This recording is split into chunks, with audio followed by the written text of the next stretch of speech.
Chapter 23, Glinda the Good Witch Grants Dorothy's Wish.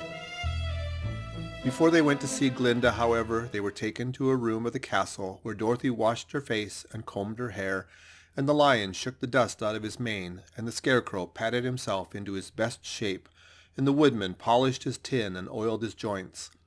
When they were all quite presentable, they followed the soldier girl into a big room where the witch Glinda sat upon a throne of rubies. She was both beautiful and young to their eyes. Her hair was a rich red color and fell in flowing ringlets over her shoulders. Her dress was pure white, but her eyes were blue, and they looked kindly upon the little girl. "What can I do for you, my child?" she asked.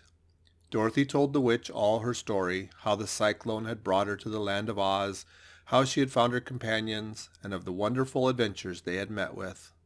"My greatest wish now," she added, "is to get back to Kansas, for Aunt Em will surely think something dreadful has happened to me, and that will make her put on mourning. And unless the crops are better this year than they were last, I'm sure Uncle Henry cannot afford it." Glinda leaned forward and kissed the sweet upturned face of the loving little girl. "Bless your dear heart," she said. "I'm sure I can tell you of a way to get back to Kansas." Then she added, "But if I do, you must give me the golden cap." "Willingly," exclaimed Dorothy. "Indeed, it is of no use to me now, and when you have it you can command the winged monkeys 3 times."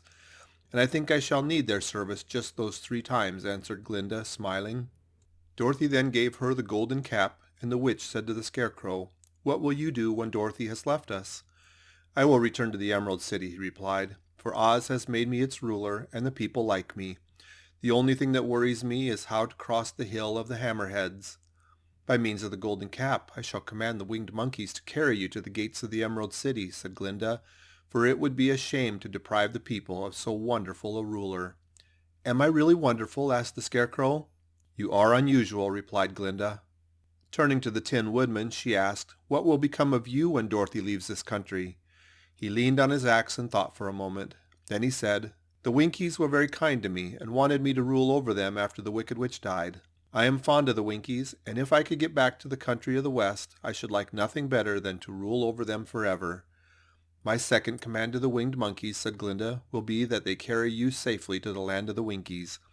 Your brain may not be so large to look at as those of the scarecrow, but you are really brighter than he is when you're well polished, and I'm sure you will rule the Winkies wisely and well."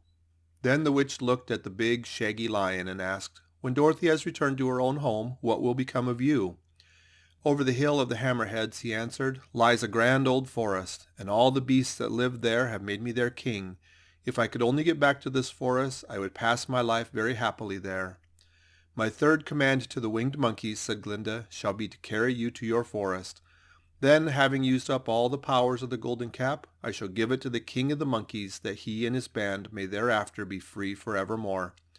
The scarecrow and the Tin Woodman and the lion now thanked the good witch earnestly for her kindness, and Dorothy exclaimed, "You are certainly as good as you are beautiful, but you have not yet told me how to get back to Kansas."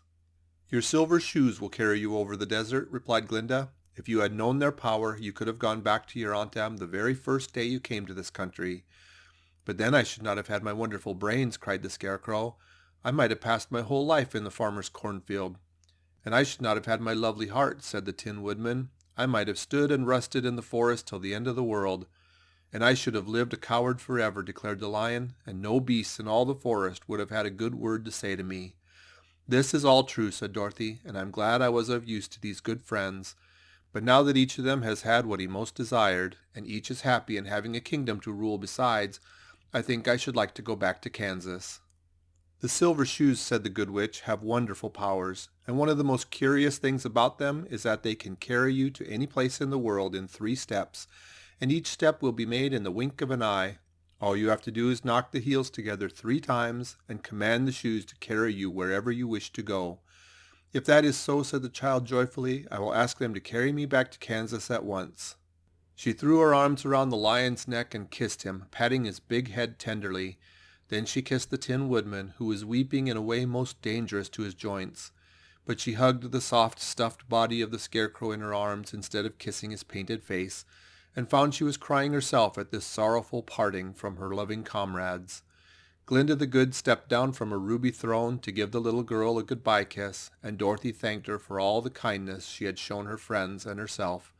Dorothy now took Toto up solemnly in her arms, and having said one last goodbye, she clapped the heels of her shoes together 3 times, saying, "Take me home to Aunt Em." Instantly she was whirling through the air so swiftly that all she could see or feel was the wind whistling past her ears. The silver shoes took but 3 steps, and then she stopped so suddenly that she rolled over upon the grass several times before she knew where she was. At length, however, she sat up and looked about her. "Good gracious!" she cried, for she was sitting on the broad Kansas prairie, and just before her was the new farmhouse Uncle Henry had built after the cyclone had carried away the old one. Uncle Henry was milking the cows in the barnyard, and Toto had jumped out of her arms and was running toward the barn, barking furiously. Dorothy stood up and found she was in her stocking feet, for the silver shoes had fallen off in her flight through the air and were lost forever in the desert. End of chapter 23.